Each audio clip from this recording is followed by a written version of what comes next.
Howdy, all you delicious people. I'm here today to view The Whale. So this is a film about a guy named Charlie who is to struggle with everyday things. A lot of stuff that we would go on and take for granted, Charlie, of course, is struggling to do. And so we come to find out that this character is to have a unhealthy weight gain.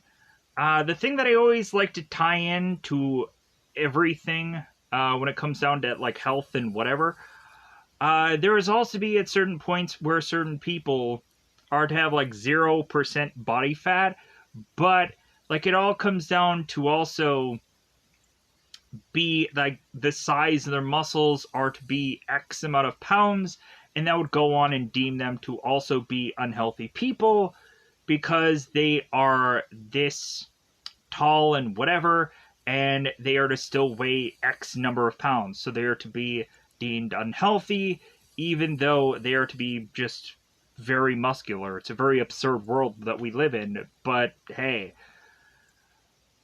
But so we come to find in this story that Charlie is to have a unhealthy weight gain.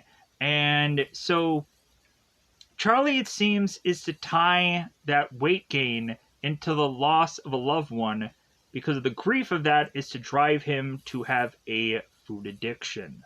And so one thing that I have to state off the bat for this movie is it has a very odd way of opening the film. Because immediately we find Charlie is innuendo here. He's beating his own meat. And I'm like, wow, okay, that's a way to start a film.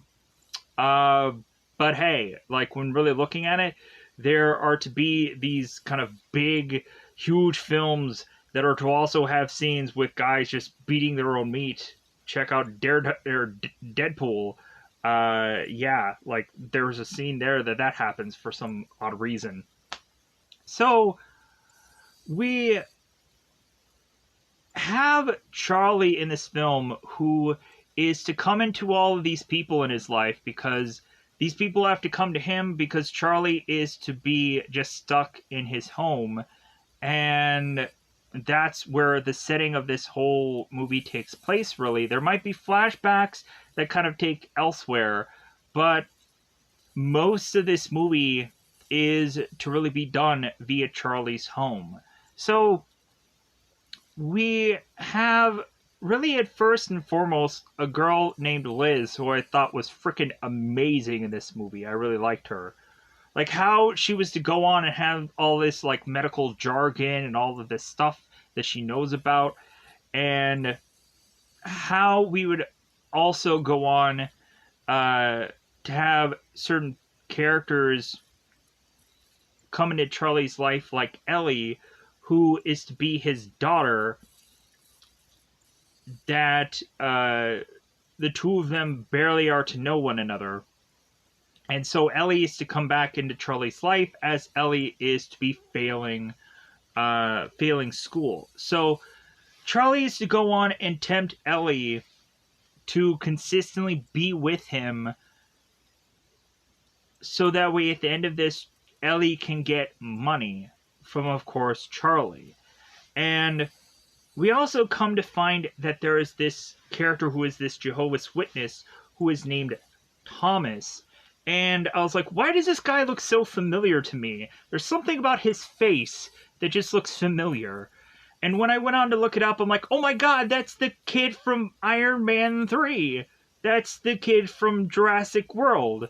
The one line that I would always make a joke about would be the line from Iron Man 3 where the kid's like, oh, I'm so cold. And Robert Downey Jr. would be like, oh yeah, like, I completely understand that you're cold. You know why? Because we're connected. I would always make that joke.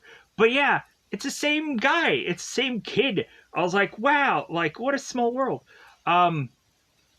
But they were really putting out, like, the some really good actors for this movie.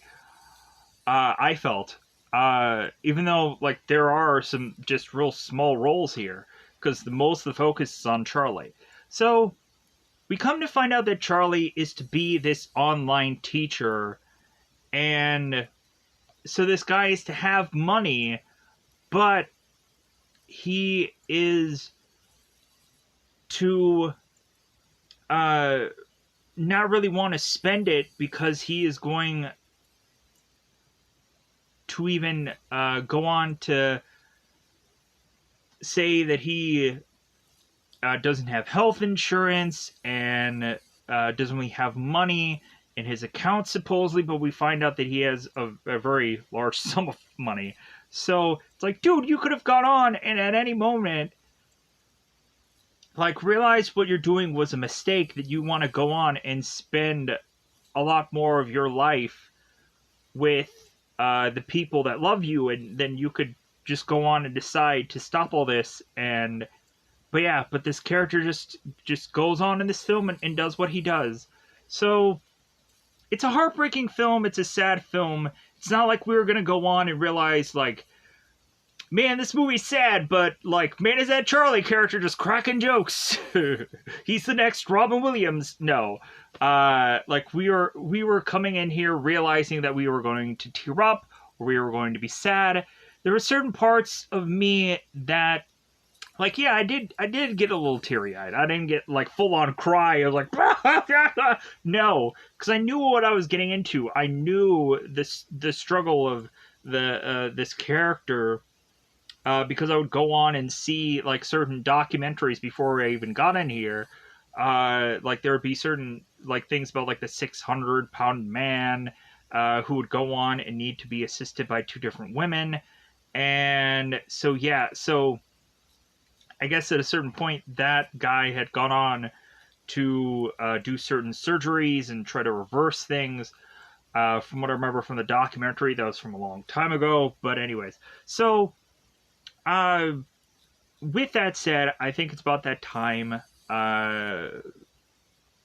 to, like, state the grading of this movie and where you can go on and see this. So if I haven't said it already, we had Thomas, who goes on and plays the Jehovah's Witness. Like, I kind of stopped there.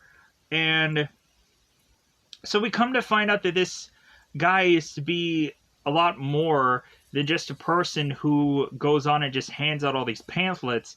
And he has his own backstory that gets a part in this film. And then we go on and just see all of these journeys of all these characters and who they are. And as well as Samantha Morton, who plays Mary in this movie. So yeah, so we even have, like, just a random character that keeps delivering Charlie pizzas, and considering he does it so often, we of course have, like, Dan the Pizza Man, who even he gets his own name in there, where Dan goes on, it's like, well, hey, like, hey, do you have a name in there? And like, well, yeah, my name is Charlie. It's like, oh, hey, yeah, like, I would just consistently deliver these pizzas off, and my name is Dan. And so, considering there'd be certain times where Charlie's health would, of course, decline, or just be struggling, we would start to see this character start to wheeze and so on and so forth. We would have, like, Dan, who would just start to kind of hear something like, hey, man, you all right in there? And Charlie would just be like, yeah, I'm fine. So we probably have a very small character that I'm probably going to quickly forget all the times of which that he is to be involved in this film. But anyways, so with that said, I think it's about that time to just double fly this off. Where can you go on and see this movie for absolutely free? Because I know there's a lot of people that don't want to spend the $20 to see this film. You can go on an app called Zellophonic, Zelivonic, Zellophonic, and be able to see The Whale for absolutely free. What would also be the grading of this film? I thought that it was a solid, good movie. Simply I state that I would want to just say that it's great, but really for me, my hesitation is really just because it feels like a very thin film, and I was to make a lot of comparisons to this movie with the movie The Wrestler that was also to be the people that did this film. because like the wrestler in this movie feels very the same, with the exclusion of the whole wrestling part, of course. So that this character is to not destroy himself by going into the ring, but destroying himself by eating food. So, with that said, I think it's about that time to just go into spoiler time. Spoiler time. It's about the time to spoil this movie. So, awkward enough, we have to begin the opening of this film with a man beating his own meat, innuendoing, little bizarrely having to just stay here. Uh, so Charlie's going to town, so to speak, and we all of a sudden have Thomas, who is to come knocking at the door, and so Charlie, who of course is to try and like stop what he's doing and try to go to the door to see who it is. We have at one point where Charlie is to start to have like heart problems, and so we all of a sudden have Charlie, who is really trying to like do a bunch of things all at the same time, as well as also just stating like, hey, well, the door is open. So Thomas comes in there and Charlie realizes that there are certain things that he did not shut, like a laptop that is showing a certain kind of video that I guess Charlie is to be into. Good for him. So, hey, like we all have our vices, right? So we have Thomas is like, oh my god, like I'm a Jehovah's Witness and I'm seeing this guy and in a possibly just very awkward way. So Charlie goes on and tries to close this laptop, and so Charlie's to go on and have Thomas like take this essay and start to read it. And of course this essay is about a person who was to have done this essay about Moby Dick and to have read this story and so on and so forth. So let me do a little bit of adjusting here. We have Thomas that goes on to read this poem, or to read this essay, I mean, and it calms down Charlie. And so we find that thing where when Charlie is to have these kind of health concerns or problems, he then goes to this essay and just starts reading it over and over again. And maybe even having at certain points where he can relate to what this person was to say. We come to find out by the later part of the film, like, who wrote that essay, and I was like, oh wow, like, this is so cool. So the only probably negative thing that I have about, like, Charlie as a character is Charlie's to be annoying in the way that he seems to always be, like, overly polite and is to consistently tell everybody that they're amazing, even though they're just like, hey man, I'm just like getting by like any number of anybody else's to be, and like I'm not amazing. Seems very putting somebody on a pedestal that they don't deserve, or I don't know. Anyways, but so we have Charlie that says the word "I'm sorry" a lot. So for those of you that saw this movie or haven't seen it, yeah, he just whips out that I'm sorry a lot, and so it just gets annoying in that way. But like, at least he's trying to just be nice. But anyways, so that's the thing that I can like about Charlie's character or Brendan's character. So we all of a sudden have Liz coming in And she's like, okay, who the heck are you? And it's like, well, hey, I was just here and I was just judge. And so Charlie's like, well, hey, he was just reading this essay to me. And so, yeah. So we go on and have Liz, who is to take uh, Charlie's heart rate.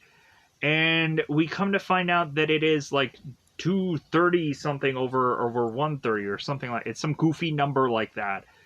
It's like 238 or over 130 or something like that. So we have Liz that tells Charlie that, and Charlie doesn't even understand what that even means. To the point later on in the film, he has to go on and Google it and figure out what the heck that even means. So we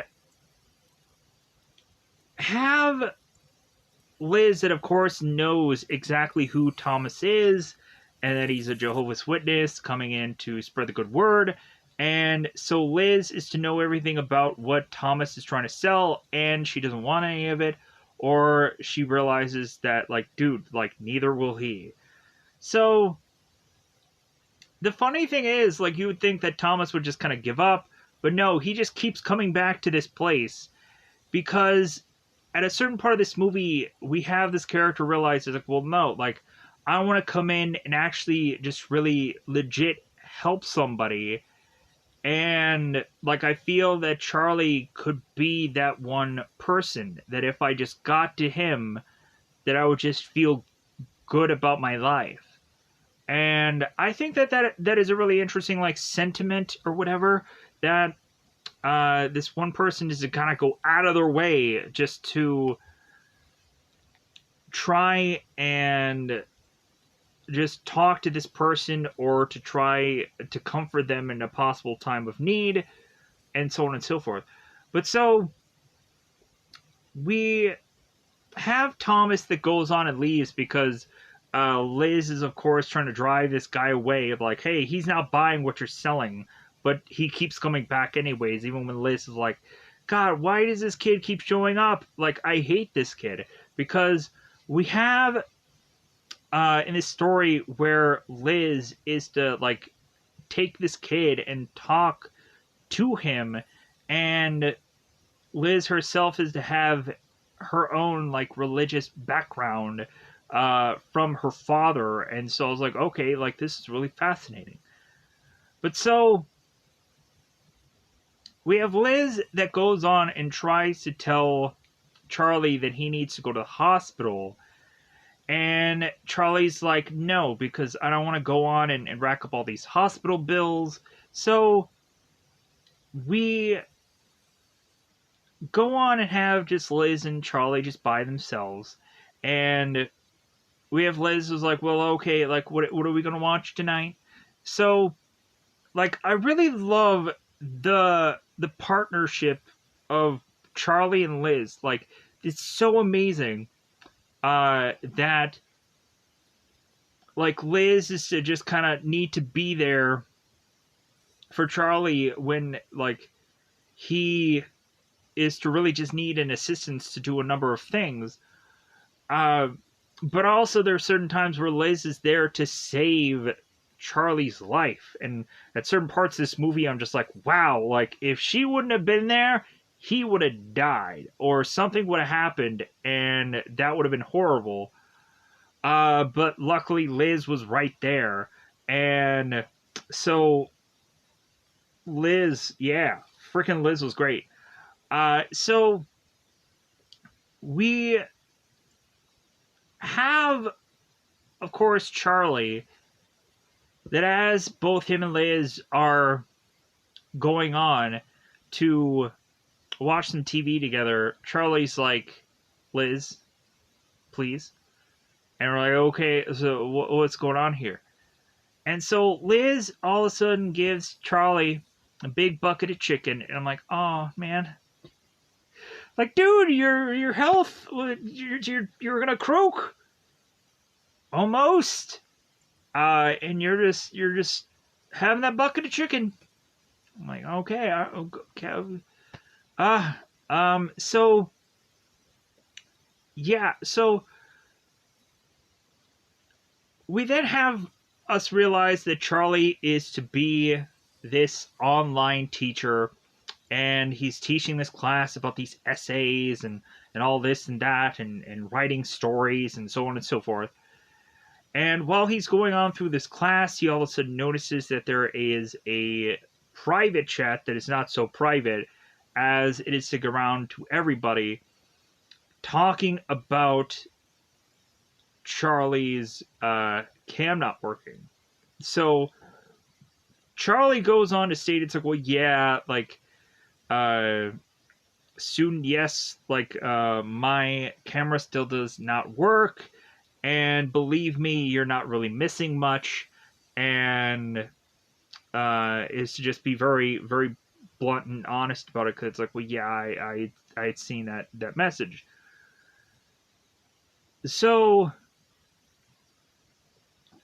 we have Charlie that goes on and continues to have this Thomas guy he keeps coming by for whatever goofy reason or another. So we have, and I'm going to kind of skip around in a lot of this movie, because I know I'm not going to remember every bit of it, because there's just a lot of just, it's the same setting, it's the same kinds of things over and over again. So there's going to be some skipping around that I'm going to do, but that's probably on purpose. So Thomas comes in to like, well, hey, like, do you have a minute so we can just kind of talk? So Charlie, of course, is to kind of hear this kid out, and he is to read this pamphlet. And so we go on and have Charlie, who is to mention that he's like, well, hey, like, I've read everything that your church is trying to sell me, and we come to find out that this kid is to really be selling the end of times as a kind of religious thing. That he goes on and sees it that the end of times could be like a wiping out of everything, and that what all will be left will be pure, and so on and so forth. And so it's like, well, yeah, I guess like that would rationally make sense to a certain number of people, but it's also to like wipe out everything that exists. So you're back to square one all over again. So Charlie goes on and is to like talk to Thomas, like, well, don't you realize that like the end of the world is a kind of a weird way to build a religious thing off of? And then Thomas justifies it, but Charlie's like, well, you know what? I've kind of read everything that your church has delivered to me. Like, I've read the Bible, I have read this, I've read that. And so Thomas is like, oh my God, you've read the Bible? And so we, of course, have this kid who's like, well, like, what do you think about the Bible? And so he goes on, and Charlie is to talk about the Bible. And so we have all of a sudden Liz, who comes in, it's like, oh no, like, you're not going to come in here. So that's when Liz kind of pulls Thomas aside and is to talk to him, but really it's more of like Liz shouting at him because of her religious upbringing with her father, and every time she goes on and sees a guy like Thomas, she really does not go on and appreciate him being there. So Liz is trying her dangest to just scare this kid off, but it does not work. So, but also in that story, we come to find out that how Liz is connected to Charlie is that, of course, Liz was to be Charlie's lover's sister, and so that's how Liz and Charlie are connected. And the lover that Charlie, of which that I was just talking about, had died. And so Charlie, of course, was to just have Liz, like, take care of him, because, like, Liz had gone on and done the same for her own brother. So Charlie was in love with a man, and what had happened is that Charlie was with a woman who was having a baby, and Charlie had left that woman for a man, and so that's how this story is to just kind of play out here. And so I was like, okay, like we could kind of like realize that during the very beginning of this movie, uh, but still, I thought that this story was just kind of interesting how it all plays out. So we have Liz that goes on and is to try to continue to take care of Charlie. So we have one point where she is to want to hook up Charlie to this like heart monitor thing, and just to kind of like have like Liz start talking to Charlie, and his heart goes this and that, and so we have Liz who's telling Charlie, "Well, hey, calm down," and so Charlie's like, "Well, dude, I'm taking this off right now." Like, this is gonna be ridiculous for every time that like I'm talking to someone and they get upset or they whatever. Like, yeah, I'm not gonna do that. Because they can just tell like what kind of heartbeat that I have. So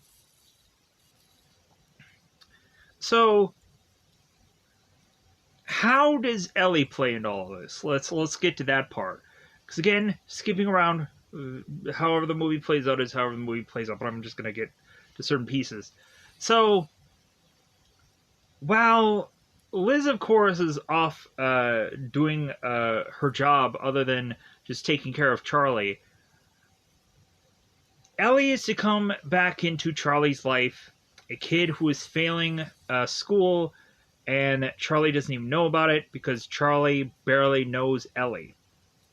Even though there's certain times where Charlie would go on and ask Mary, who's Charlie's ex-wife, about Ellie, because that's all he would ever care about. Neither Charlie nor Mary would really talk and ask about one another, because Charlie didn't really care about Mary, and Mary didn't really care about Charlie. But the later part of the movie, when we finally do see them, like, we do realize that there is an amount of care there. And that, like, we could tell that these people loved one another at some point, but, like, we also have this, like, argument between the two of them, of course, over Ellie, who has not rarely been in Charlie's actual life. So, for, of course, good reason. But also, we would have Charlie, who Mary had fought, like, to the nail to have full custody of their daughter. And so, yeah, like, that's why she was never really in Charlie's life. But anyways, moving on. That comes in later in the film. Charlie is talking with Ellie and is to get a piece of paper of hers that she's currently doing in school, and Charlie's to start to read it, and he starts making corrections, and he's like, well, hey, I do this as a class, so like I can go on and help you try to rewrite these papers for this class, and you can do a lot better. So Ellie is like, well, like, that's an incentive, but I don't really care about school, because Ellie seems to be like a person that knows it all, but she doesn't want to apply that knowledge into this classroom because she just realizes how, like, high school is just a joke to her, and so on and so forth. And so, yeah, there's certain people that I know in school that would never go on and pick up one book, and they could easily just ace everything to the point of them just going on to like, man, like, I guess I'll show up every day at school, but like, what's really the point? I'll just kind of show up on the certain days or whatever. That's where it's like you should go on and just kind of like test out of like school. If you can just go on and be like so smart that you could just figure out a way to get your GED early, so you wouldn't even need to go on and really need to do any of these classes or whatever. You can already graduate yourself, then you might as well just go on and do that. But I guess it's the whole like certain kids can go on and it's the whole interaction thing. It's like, well, hey, like, I know you're smart, but hey, like, you're around kids your own age and so on and so forth. So it's could also just be like that. So since helping Ellie in school is not a real incentive, Charlie's like, well, hey, I can pay you. And Ellie's like, you're going to pay me to hang out with you. And Charlie's like, well, yeah, how does $120,000 sound? $120,000. And so Ellie's like, wait a minute, how do you have that kind of money? And Charlie's like, well, hey, like, I really don't go out much. And so, yeah, so, like, I just have that money just lying around. When at some point Liz finds out that Charlie's to have that kind of money, she's like, oh my god, like, wait a minute, you have money? And, like, you never told me. And Liz would have to go on and make all these decisions based off of Charlie supposedly not having much money. And so Liz ends up becoming very upset with Charlie because it's like, dude, you could have had health insurance, you could have had all of these things, and like Liz is just to be so like upset with Charlie from the decisions that he made, because there was like even one point where I think Liz's car was to break down at some point in the story, that she says, and so on and so. So yeah, like there's a whole lot of things that Charlie could have probably pitched in on, but Charlie used to state that that money was always meant for Ellie anyways, but still, like, could have used that money. Could have used that the money. The film money? Whatever. Moving on. So, we have Ellie that, like, keeps coming in, and we start to see that this character has like a darker edge, and so I start to find that fascinating about this character. Like when Ellie used to say that, she's like, well, hey, I'm hungry, and Charlie's like, well, hey, like there's enough to make certain sandwiches. And we have one point where Ellie used to take this knife against this table, and it looks like she is like kind of carved this knife into this table. And I was like, okay, all right, this tells us that this girl is kind of on the edge, that she's like looking at her dad, and she's just like, ugh, like I'm just gonna carve up this knife against this table. So we have Ellie that continues to go on and is with Charlie, and she is forced by Charlie to just kind of write anything, just be like honest or whatever. So Ellie writes this thing in this notebook, and Charlie looks into it, and she just writes, it's like, well, this place smells, and I hate everyone. And she writes a third thing, but I don't remember exactly what it is. And so all of a sudden we have Charlie who's looking at these three sentences, and he starts to like kind of put the fingers to the number of letters of which that she had put in here, and he's like, oh, okay, all right. So Charlie all of a sudden is to connect the essay with what Ellie had just stated and kind of interwoven them together, some kind of weird, goofy mashup. And so the weird thing of it is, Charlie is to even at some points go on and to have memorized that whole essay as if he has read it hundreds and hundreds of times, to the point of him being able to state exactly word for word what it says on the essay. And so we have at one point where Charlie is to like just take off his shirt and go to bed, and so he's reciting this whole essay and he's repeating it because we have Charlie realizing that this person who is writing this essay is to compare this Moby Dick story to this person's own life. And there's probably a reason why I'm trying to carve away the fact that I'm trying not to state who the actual person is. So hopefully I'll try to strain from that. But if you've gone on and seen the movie, you know who the person is.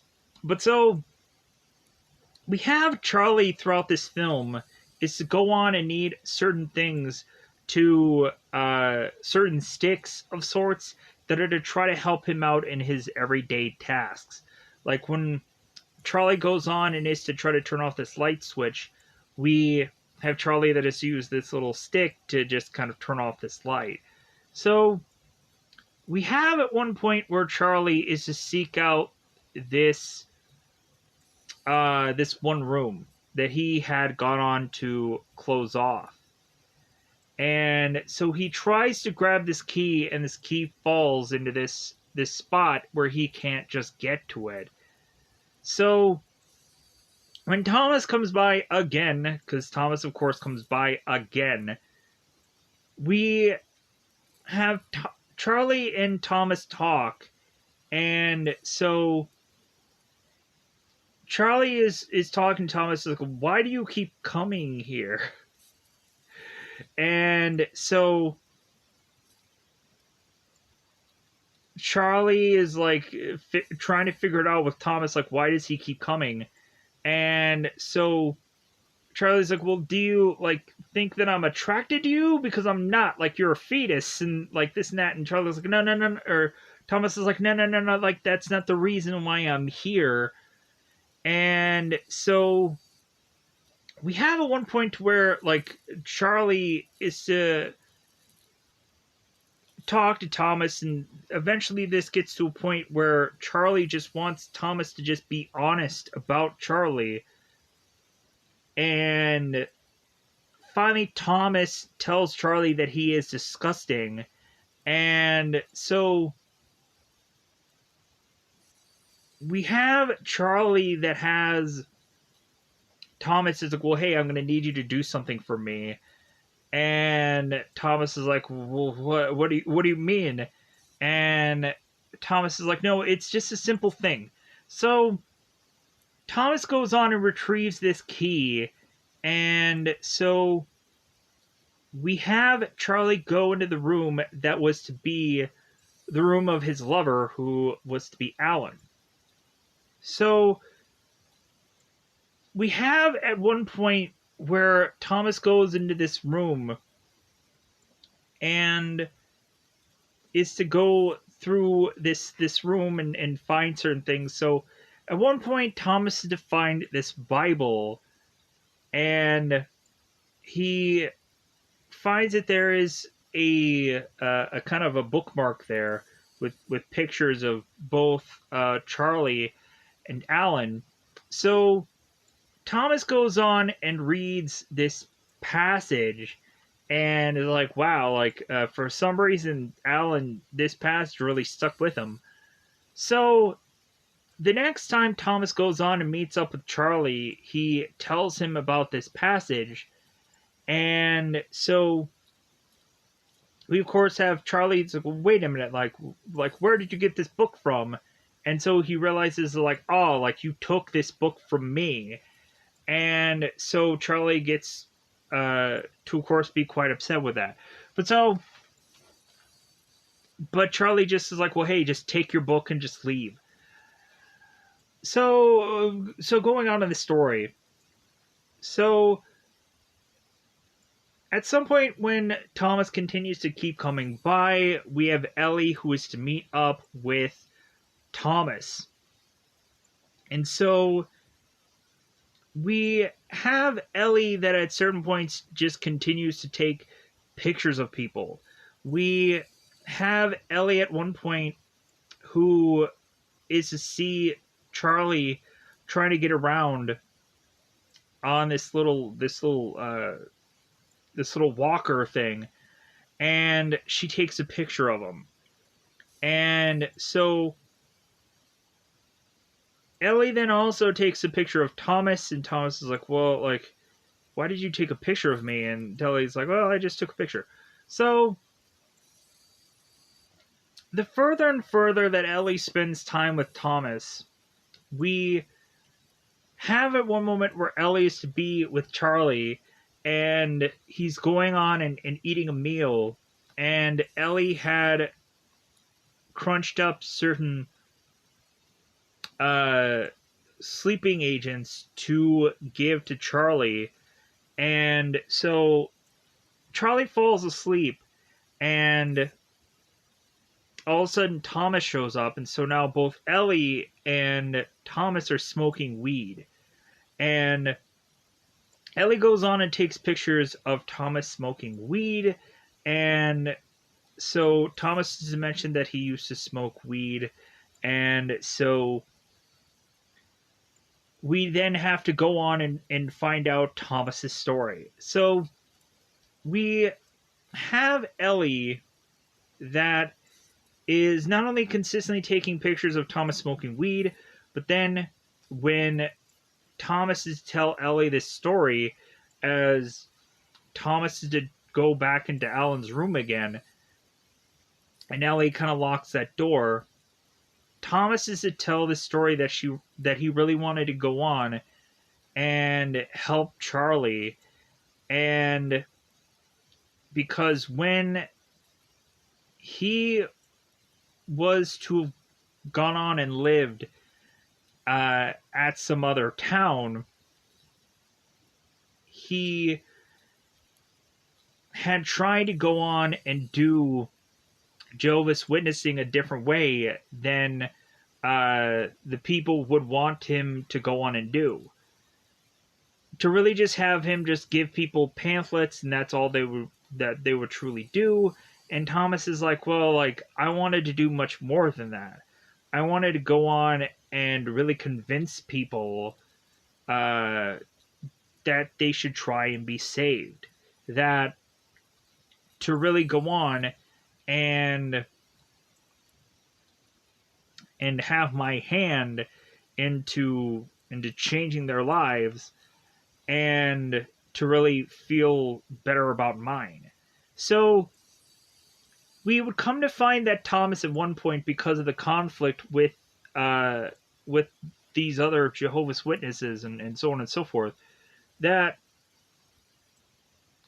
Thomas, things were not going well with just his parents and everything. So to the point of like Thomas, who went on to go and smoke weed, that was the reason why he was to be shoved into being a Jehovah's Witness, because he was, of course, smoking weed. So Thomas, at some point, was to decide to run away, and so he took the money, the petty cash, from the Jehovah's Witnesses. It was like $2,400 something, and just took it and ran off. And so Thomas is telling Ellie this whole entire story, and she's recording all of it to go on and use it, so that way she can hopefully turn around and do something either evil or good also. Because we come to find that Mary and Liz are to both make their way here, and Charlie is still asleep.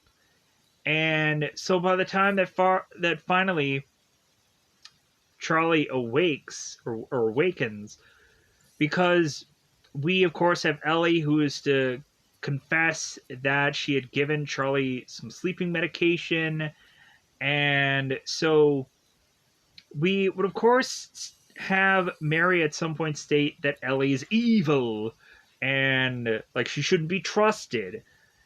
And Charlie's like, well, I can't believe that my daughter is to be evil. I just can't. I can't imagine that, because Charlie, of course, is state that his daughter is amazing, because that's what he goes on and states. Because Mary is to go on, I'm like, man, that's one thing that I forgot about you, like your like unwavering positivity. So, or she says it in a different way, but that's how I state it. So we have, when finally Charlie wakes up, we then go on to have Mary that is to kind of lay into Charlie, and it's like, well, hey, like, you didn't tell Ellie about the money, did you? And the money that's going to be hers, and Liz is like, wait a minute, what are you talking about? And Charlie's like, well, yeah, like there is like $120,000 that is to be meant for Ellie. And Liz is like, wait a minute, like, how is it that you have all this money all of a sudden? And so Liz is just rah rah rah, and she is very upset because it's like, Charlie, you could have had health insurance. Like at every point in time where you were trying to avoid to go to the hospital because of some bill, you could have had health insurance. And this and that. We even have a point where Liz, at the later part of this movie, is to get this wheelchair for a much larger person, because come to find out, the hospital like was to not really be in need of a wheelchair like this. So I guess they were just to kind of give it to Liz for a good price or whatever. So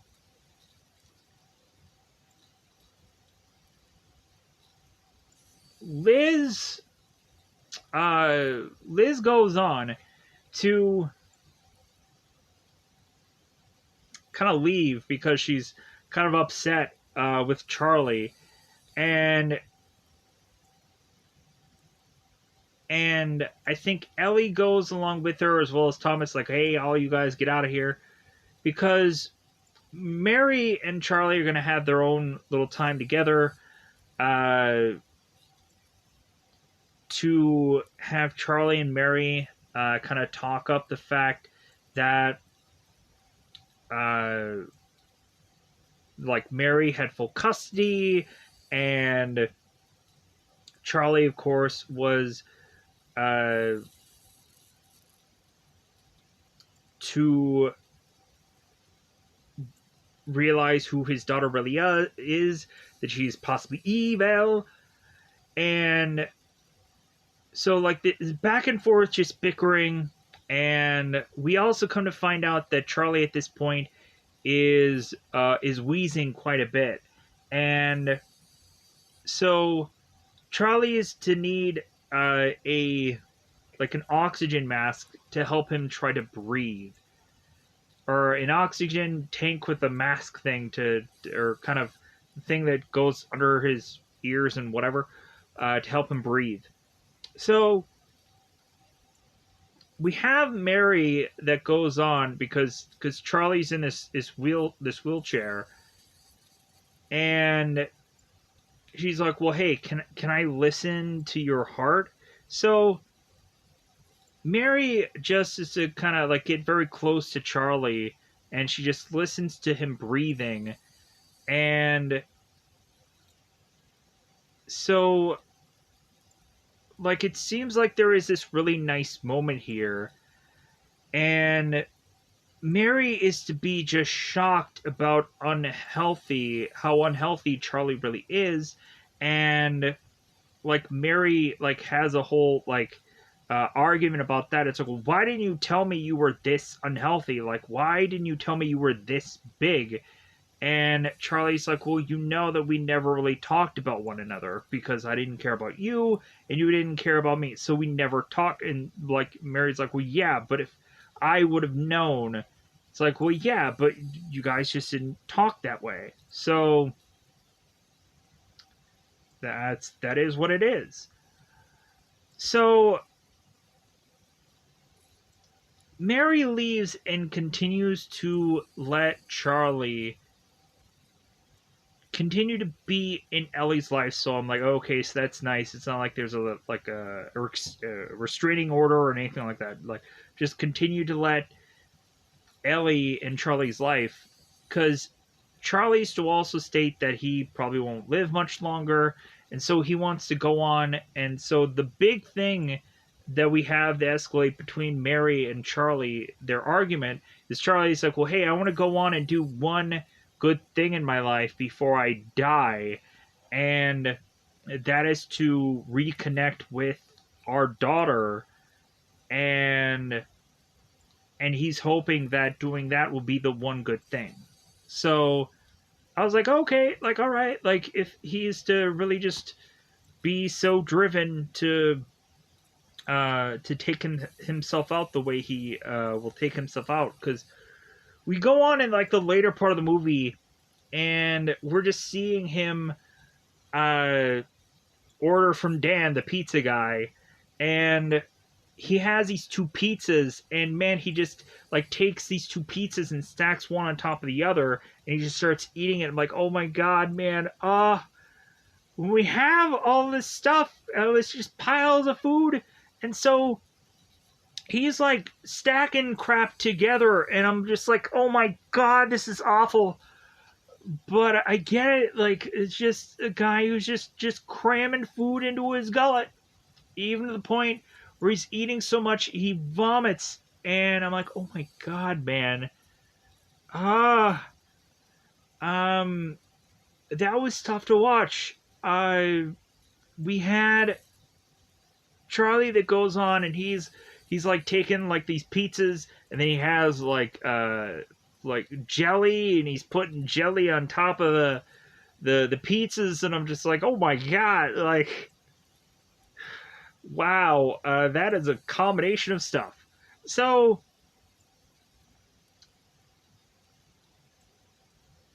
we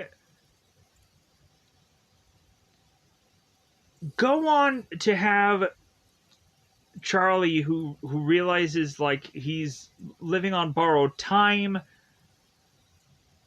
So we have at one point where Charlie is to go onto his laptop and type to all of his students. It's like, well, you know what? Like F this curriculum, F the stuff that we're forced to do. It's like, how about you guys just go on, and how about all of you just write me something honest for once? Like, just F everything else, just write me something honest.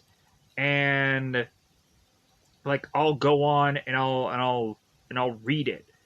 So we find that Charlie is to re-meet up with his students, and there of course were certain students that thought, it's like, well, hey man, like there's something up with this guy, like maybe I should go on and get a different teacher, and so on. But like, Charlie in his own mind is like, dude, I'm going to die soon anyways, so like, hey, like, I just want to read or know anything about people, and I just want to know them. Like, I really want to get to know, like, I want them to be honest. I want them to really just give me something that I can really want to read. Cuz Charlie is to go on and look at that essay as somebody being honest, and so we are to even have Charlie, who is to tell Ellie, it's like, well, hey, like, just write about whatever you want. Like, just write anything as long as it's honest. Like, write anything and I'll read it. Because Charlie is to tell Ellie, it's like, well, hey, I read the last thing, and so just write anything and I'll read it. So Charlie then is to go on, and so he's with his students. And come to find out, there are certain people that took his message to heart. And so certain people were to go on and actually write a response to what Charlie had said. And so he's like, well, like, I really appreciated all you people that were to go on and really just tell me the truth and be honest with me. So Charlie then goes on and he plugs in his camera for his laptop. And so Charlie shows his students who he really is, and is to take the camera and is like, okay, like, I'm going to show you my leg now. I'm going to show you, like, my face. And so we have our students here that are just kind of looking at this character. Maybe certain people are in horror, they're like, oh my god. Or certain people are to go on and just have like blank expressions, because maybe not everybody's seeing the same feed that I'm seeing. But so we come to have Charlie, who's to tell all of these students, like, well, hey, like, here's who I really am, like, accept me. And so we then have Charlie that is to go on and just kind of end his session, because, again, his character's probably going to die soon. So we really have this character, Charlie, that eventually just goes out, with Charlie spending time with Ellie. And so if we didn't already have in the very beginning of this movie, where when Ellie meets Charlie for the first time, Ellie wants Charlie to get up off this couch and walk to her. And Charlie tries to get up without an assistance of a walker or anything like that. And Charlie tries to get up and he grabs his table and he goes falling down. And so he's like, well, yeah, like, I guess you just can't get to me. So by the end of this movie, we have Ellie that goes on, and it's realized that Charlie's having some problems with his heart. And so Charlie is to grab the essay and is to have Ellie read this essay that he knows word for word. And Ellie's like, oh my god, like, this is my essay. And so, like, oh my god, that's the connection. That's a thing that he's been reading numerous times over and over to him memorizing it. That was always to be Ellie's essay about Moby Dick. And so I was like, oh my god, like, this is a perfect just circle of things. Because at some point I was maybe thinking that the essay was to be maybe Alan's essay, and like, that would have made a lot of sense to have, like, maybe that was the reason why Charlie fell in love with Alan in the first place. But no, we have that whole essay thing being Ellie's, and I was like, oh my god, that's great. That's a great way to just wrap up this film, if that's where we're really going, it seems. So Charlie finally, while Ellie is reading this essay, he gets up from off of his couch. As he struggles a little bit, then he gets up and he just starts walking. And there, of course, are other scenes where I didn't mention, where, like, Charlie goes on and he's, like, taking a shower and all these other kind of scenes, but I really didn't want to focus on that, because there was also certain, like, scenes where Charlie was talking to Thomas. That's where they're kind of like shouting about like Thomas just telling Charlie that he's disgusting, and Charlie's to talk about certain parts of his body that are now brown. It's like, okay, all right, yeah. Because maybe Charlie could never go on and wash that certain area, so it's just kind of turned brown and discolored and wherever. But so even though Charlie is to kind of use these certain sticks and whatever to be able to wash himself, and I'm just like, man, yeah, all right. So, but again, by the end of this film, we have Charlie who is to get up off of his feet and be able to walk to Ellie. And we all of a sudden have this movie just kind of end in an unusual way if it began in an unusual way. Because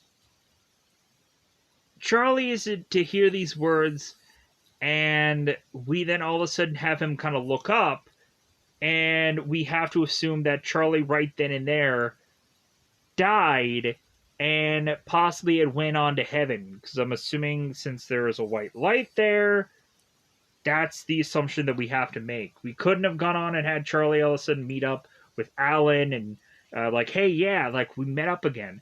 But we also had a scene where Mary was to talk to Charlie, and there was one point where Mary had seen Charlie's lover and at some grocery store somewhere or some store somewhere.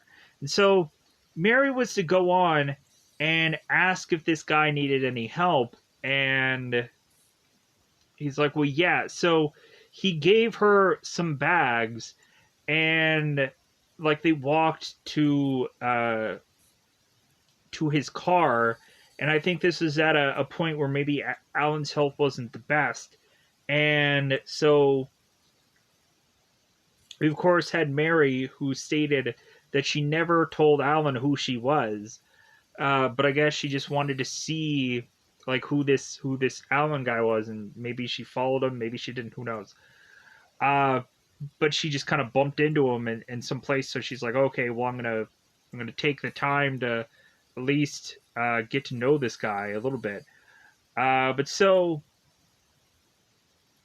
there's a bunch of like other several different little things that I probably didn't go on and go through here and go in detail and mention, like how you go on and see other reviews and just kind of see me just kind of talk about every little detail and every little thing about. I didn't go into this route because really I was either figuring that a lot of people wouldn't care about the whole details of it all, and I'm just gonna scatterbrain and just kind of put all this out there and whichever. But let me know in the comments below what was your favorite part about this film, or if you liked it whatsoever, because there might be some people that really hated this film, and because there's also those people that are to go on and probably just go into this movie and just hate it because it's a overweight person, and I don't understand those people, and but there is those kinds of people.